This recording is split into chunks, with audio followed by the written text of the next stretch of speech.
আসসালামু আলাইকুম এভরিওয়ান, তোমাদের মাঝে আবারও নিয়ে আসলাম নতুন আরেক গল্প, জমিদার বাড়ির মেয়ে। পর্ব ১। চারিদিকে শীতময় আবহাওয়া মধ্যে সুয়েটারের পকেটের ভিতরে হাত চুকাই রাস্তা দিয়ে হাঁটছি আর মনে মনে ভাবতেছি, এবার শীতে যেমনই হোক, সিলেট তো জামুই জামু। কিন্তু সিলেট যে জামু, পকেটের মধ্যে তো মাত্র ২টা ৫ টাকার কয়েন বনবন করতেছে। এই ২টা কয়েন দিয়ে কেমনে সিলেট জামু? এই সব ভাবতেছি আর সাত সকালে রাস্তা দিয়ে হাঁটতেছি। রাস্তার সাইড দিয়ে বাস, ট্রাক, মাইক্রো শা করে ছুটে যাইতেছে। আহা, আজ যদি আমি বাসের কন্ডাক্টর হইতাম, কি আরামেই না সিলেট যাইতে পারতাম। ফাড়া কপাল আমার, খালি ২টা ৫ টাকার কয়েন পকেটে নিয়ে ঘুরতেছি। ছোটবেলার কিছু অভ্যাস এখনো আমার মধ্যে বিরাজমান, তবে সবচাই বেশি সেই জিনিসটা ছোটবেলা থেকে আমার ভিতরে কাজ করে। সেটা হলো, ধরুন আমি আকাশ দিয়ে একটা প্লেন উড়ে যাচ্ছে, আর আমি নিচে থেকে হা করে প্লেনটাকে উড়ে যাইতে দেখতেছি। ঠিক সেই মুহূর্তে আমার মনে হতো, বড় হয়ে যেমনই হোক আমি তো একটা প্লেন কিনমু, আর সারাদিন আকাশে বাতাসে উড়ে বেড়ামু। আবার মনে করেন আমার আপেল খাইতে মন চাইতেছে, কিন্তু কেউ আমারে সেই সময় আপেল কিনে দেয় নাই। ছবির নিচের অংশ কাটা, তাই এরপরের লেখা দেখা যাচ্ছে না।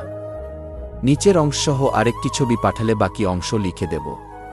ঠিক সেই মুহূর্তে মনে হতো, আমি যখন বড় হমু তখন আপেলের দোকান দিমু, আর সারাদিন বসে বসে আপেল খামু। আর যদি আপেলের দোকান দিতে না পারি, তাহলে যেই মেয়ের বাপের আপেলের দোকান আছে সেই মেয়েকে বিয়ে করমু, তারপরে সারাদিন খালি আপেল আর আপেল খামু।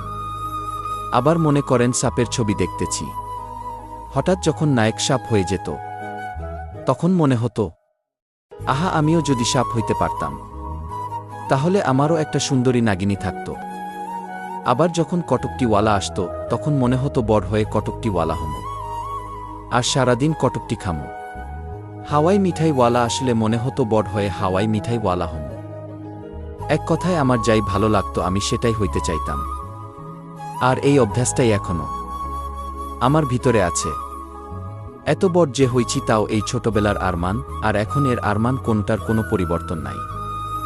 এখনো যদি দামি কোনো গাড়িতে চড়ে কাউকে যাইতে দেখি, তাইলেই মনে হয়, হেতের তো খালি এই একটাই গাড়ি আছে, আমি তো একদিন এর থেকেও দামি দামি গাড়ি বানানোর একটা কোম্পানি দিমু। সেই ছোট থেকে আজ অবধি হাওয়াই মিঠাইওয়ালা থেকে বড় বড় কোম্পানির মালিক কিছু হওয়াই বাদ বাকি নাই। সবশেষে এখন পকেটে ১০ টাকা নিয়ে সিলেট যাওয়ার স্বপ্ন দেখতেছি। যাই হোক, অনেক বকর বকর করে ফেলছি, এখন পরিচয়টা দিয়াই দেই। আমি আরমান আহমেদ হিমেল, ওরফে আরমান। পরিচয় তো দিলাম, এইবার তাহলে গল্পে যাই নাকি কি কন আপনারা? আর আসল কথা হইতেছে, যেমনই হোক সিলেট তো জামুই।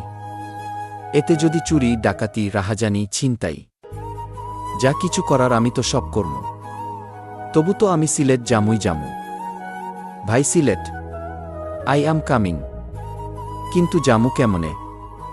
ও হা, জীবনটা যদি সিনেমার মতো হইত। আহা, বাড়িতে গিয়ে আমার বাপের রুমে ঢুকলাম। এই সাত সকালে কোথায় থেকে উদর হইলি?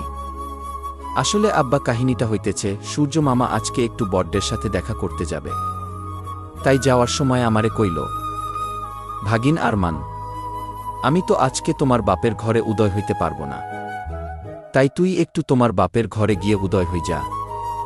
সেই জন্যই আর কি, সূর্য মামার বদলে আজকে আমি উদর হইছি। বাপের সাথে মস্করা করস না, ছোটবেলার কেলানির কথা কি ভুলে গেছ? আবার কি অমন শুরু করব? দেখো আব্বা, আমি কিন্তু এখন বড় হইছি, যোগ বিযোগ গুণ ভাগ করে কথা কইবা। ওরে বদমাস, বড় হয়েই তুই আমার কি ছিড়ছস? হ্যাঁ, আর তোর সাথে আমার যোগ বিযোগ করে কথা কইতে হইব, তাই না? হুম, কপালে মনে হয় আজকে তোর মেলা দুঃখ আছে। কি জন্য আসছিস? ফটাফট বলে বিদায় হয়ে যা, আমার ৩,০০০ টাকা লাগতো। কেন? সিলেট জামু। ওরে বদমাস, তোর সিলেট যাওয়া ছুটাইতেছি, দাঁড়া। এখন দুপুরের ভাতটা কপালে জুটবে নাকি আল্লাহ জানে। কি ঘরে পয়দা করছো হে খোদা। মাঝে মধ্যে ভাবি, হিরোইনখোর, গাঁজাখোর, মদখোর, ইয়াবাখোর, ফেনলিখোর, বিডিখোর, সিগারেটখোর, এই সালারা প্রতিদিন এই সব খাওয়ার জন্য এত টাকা কই পায়, যেখানে আমি সপ্তাহে 10 টাকাও পাই না। কিন্তু যাই হোক, সিলেট তো আমি জামুই। রাস্তার সাইডে 5টার কয়েনের 2টা 2 হাতে নিয়ে বসে আছি আর ভাবতেছি, যেমনই হোক এই 2টা 5টার কয়েনরে কাজে লাগাই সিলেট যাওয়ার টাকা বের করতে হবে। কিন্তু কেমনে? আজ যদি এটা সিনেমা হইতো, তাইলে নয়শক এই 10 টাকা দিয়ে একটা লটারি কাটতো আর বড় লোক হয়ে যাইত। কিন্তু আমার তো সালা ফারা কপাল। লটারি কাটলাম মানে টাকাটা পুরাই জলে। এই কয়েন 2টা দিয়ে এমন কিছু করতে হবে যাতে হাতে নাতে টাকা পাইতে পারি। আহারে মাথা, একটা বুদ্ধি বের কর ভাই। সিলেট তো আমারে চুম্বুকের মতো টানতেছে। 2 দিন 2 রাত অনেক ভাবার পরে একটা ডিসিশন নিলাম। এই 10 টাকা দিয়ে 2টা ঘুমের ট্যাবলেট কিনমু আর আমার বাপরে খাওয়াই দিমু। এতে আমার বাপ আরামছে ঘুমাবে, আর আমি এই দিকে আরামছে টাকা চুরি করে সিলেট চলে যামু। মনে মনে খারাপ লাগলে ও মনকে বুঝাইতেছি যে আমার বাপের যা টাকা আছে আমি ও তো কিছু ভাগ পামু নাকি। আর বাবা এত টাকা পয়সা নিয়া কি করবে যাবে। অদ্ভুত প্ল্যান অনুযায়ী সব কাজ কমপ্লিট। আলমারির চাবি খুলেই দেখি, ও হা হা হা, এত টাকা।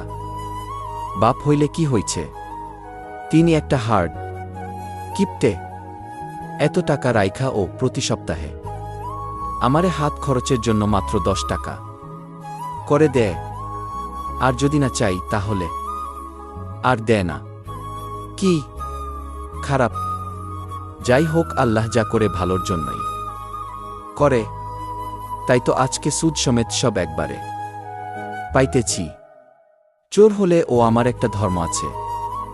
আলমারি থেকে 50,000 টাকা নিয়ে আর বাদ বাকি টাকাগুলো যেমনে ছিল অমনেই রেখে আবার আলমারিতে তালা দিলাম, আর চাবিটা আমার বাপের পকেটে চুকাই দিয়ে আমি তো পগার পার।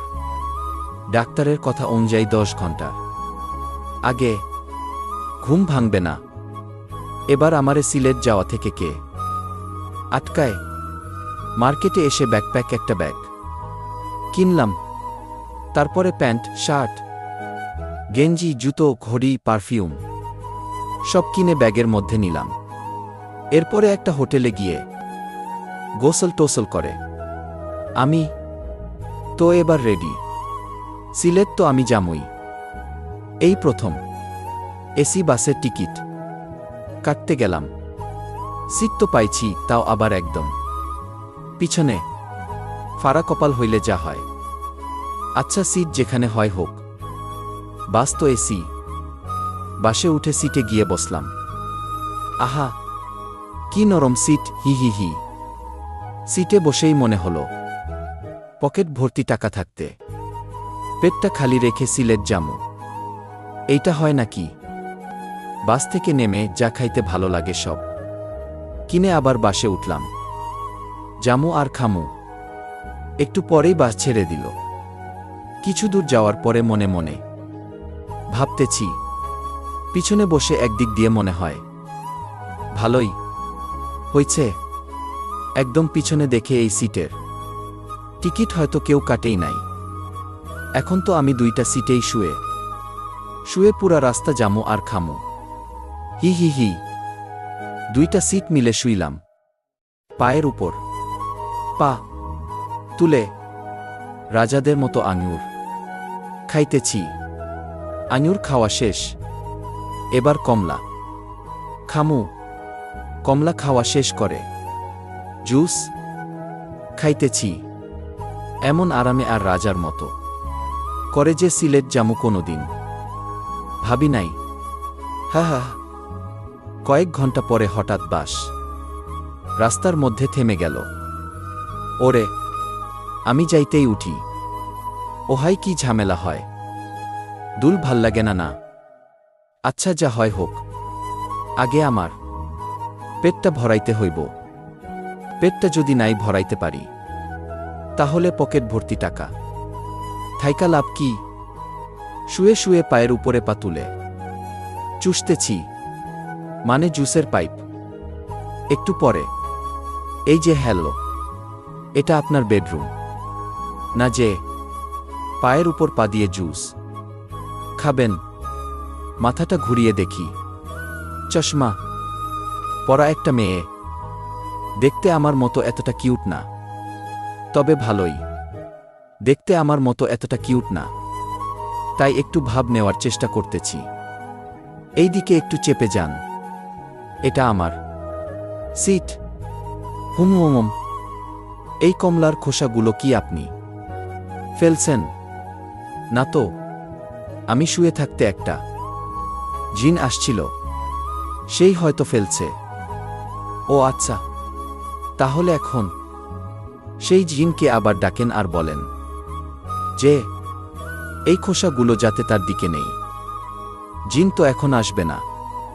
ঠিক আছে, তাহলে আমি কন্ট্রাক্টরকে ডাকতেছি কেমন? না না, থাক, আমি জিনকেই ডাকতেছি। হুম, একটু চোখ বন্ধ করেন। কেন?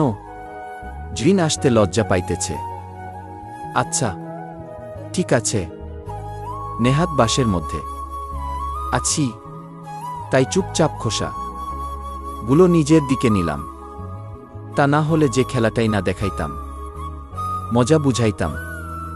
কতক্ষণ জানালার দিকে তাকাই, থাকতে থাকতে ঘাটটা লেগে গেছে, তাই একটু মেয়েটার দিকে তাকালাম। কিউট না হলেও মেয়েটার মুখটা কেমন মায়াবী, এমনি একটু তাকিয়ে থাকতে ইচ্ছে হবে। আর চশমাটা ও মনে হয় শুধু মেয়েটার জন্যই বানানো হয়েছে, অন্য কেউ পড়লে হয়তো এতটা ভালো লাগতো না, লাগতো না। আর মেয়েটাকে দেখে অনেক পরিশান্তি মনে হচ্ছে। আর এই দিকে আমি তো জুসের অগোছালো। যাই হোক, একটু দুষ্টুমি না করলে কেমন লাগে, তাই ভাবতেছি চুপচাপ আর কতক্ষণ দুষ্টুমিটা শুরু করেই দিই। হি হি হি হা হা হা। চলবে। প্রতিটি পর্ব পড়া শেষে কৃতজ্ঞতা স্বরূপ একটা রিভিউ কমেন্ট করবেন, এই আশা করতেই পারি। ধন্যবাদ। গল্প জমিদার বাড়ির মেয়ে।